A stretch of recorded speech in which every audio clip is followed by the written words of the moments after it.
नमस्कार, मैं दिव्या तिवारी। आप देख रहे हैं मीडिया वॉइस। भीम आर्मी प्रमुख और चर्चित दलित नेता चंद्रशेखर आजाद एक बार फिर सुर्खियों में है।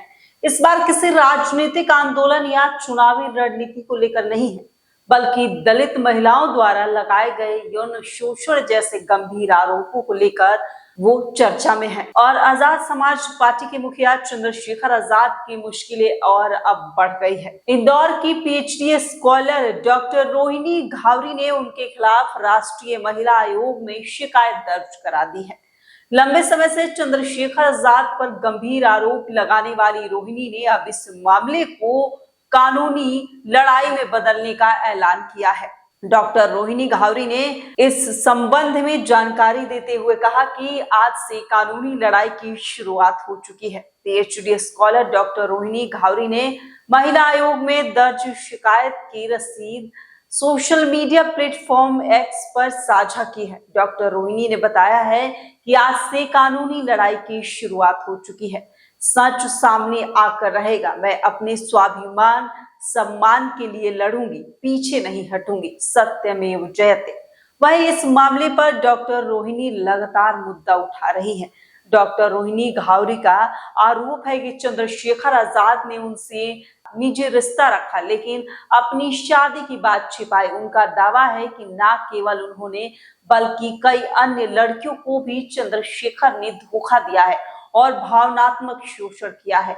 उन्होंने कहा कि जब उन्हें चंद्रशेखर की शादी की सच्चाई पता चली तो वो पूरी तरह से टूट गई। वहीं इस मामले पर नगीना सांसद चंद्रशेखर आजाद ने कहा है ये एक महिला के सम्मान से जुड़ा मामला है और अब मैं इसका जवाब केवल कोर्ट में ही दूंगा। हालांकि डॉक्टर रोहिणी की ओर से शिकायत दर्ज किए जाने के बाद चंद्रशेखर के खिलाफ विरोधी भी तेज हो गए हैं।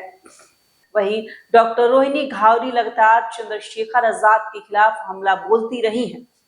रोहिणी ने अपने एक पोस्ट में लिखा कि चंद्रशेखर ने दिल्ली में गुप्त मीटिंग बुलाकर सबके सामने एक्सेप्ट किया कि रिश्ता था, साथ रहे, लेकिन लगा कि राजनीतिक सामाजिक नुकसान है तो छोड़ दिया। यही जवाब कोर्ट में दे के दिखाना। अब क्यों चंद्रशेखर, मैं क्या कोई खिलौना हूं, यूज करके फेंक दिया। रोहिणी ने कहा कि मैं किसी की बेटी, बहन, इज्जत हूं। जो तुमने किया उसकी माफी नहीं, सजा होनी चाहिए, याद रखना, और कोर्ट में मिलते हैं। रोहिणी ने अगले पोस्ट में लिखा कि मेरे खिलाफ झूठ, अफवाह और चरित्र हनन फैलाने वालों के खिलाफ मानहानि के कानूनी नोटिस मेरे अधिवक्ता द्वारा भेजे जा रहे हैं।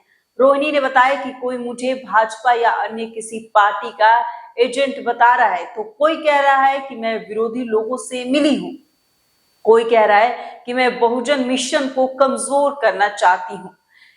इन लोगों की ऐसी बेहुदी बातें सिर्फ इसलिए हो रही है क्योंकि मैं अपनी आवाज उठा रही हूं, अपने लिए लड़ रही हूं। व्यक्ति से जिसने मेरा इस्तेमाल किया है, मुझे धोखा दिया है।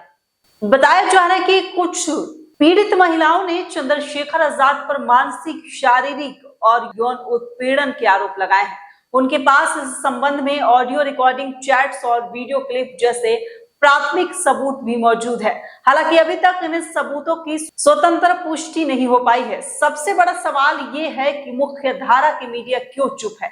जब ऐसे ही आरोप किसी बड़े अभिनेता, राजनेता या धर्मगुरु पर लगते हैं तो टीवी चैनलों से लेकर डिजिटल मीडिया तक पूरे दिन बहस चलती है। लेकिन चंद्रशेखर आजाद के मामले में चौंकाने वाली चुप्पी है। इस चुप्पी ने दो बड़े सवाल खड़े कर दिए हैं। क्या चंद्रशेखर आजाद ने मीडिया मैनेजमेंट कर लिया है? राजनीतिक हलके में चर्चा है कि चंद्रशेखर आजाद ने बीते कुछ वर्षों में अपनी सार्वजनिक छवि को मजबूत करने के लिए कई मीडिया संस्थानों से संबंध स्थापित किए हैं। विशेषज्ञ मानते हैं कि चुनावी समीकरण और भविष्य की संभावनाओं को देखते हुए मीडिया ने इस खबर को या तो दबा दिया है या नजरअंदाज किया जा रहा है। क्या मामला दलित बनाम दलित होने की वजह से दबाया जा रहा है? ये भी बड़ा सवाल उठ रहा है, क्योंकि पीड़ित महिला भी दलित समुदाय से है। ये मामला दलित एकता की सार्वजनिक छवि को नुकसान जा सकता है। ऐसे कुछ संगठन और मीडिया संस्थान इस असहज विषय से दूरी बनाए हुए हैं ताकि किसी प्रकार की राजनीतिक या सामाजिक प्रतिक्रिया से बचा जा सके। तो अब सवाल ये है कि क्या होना चाहिए आगे। अगर आरोप झूठे हैं तो सार्वजनिक रूप से सबूत पेश किया जाए और आरोप लगाने वाले पर कार्रवाई हो, और अगर आरोप सही है तो चंद्रशेखर आजाद की जांच होनी चाहिए, निष्पक्ष, स्वतंत्र और पारदर्शी। सबसे जरूरी बात यह है कि दलित महिला की आवाज भी उतनी ही महत्वपूर्ण है जितनी एक दलित नेता की प्रतिष्ठा है। फिलहाल इस खबर को लेकर आपकी क्या राय है, कमेंट बॉक्स में जरूर बताइए। फिलहाल के लिए बस इतना ही। देश दुनिया की तमाम खबरों के लिए देखते रहिए मीडिया वॉइस। नमस्कार।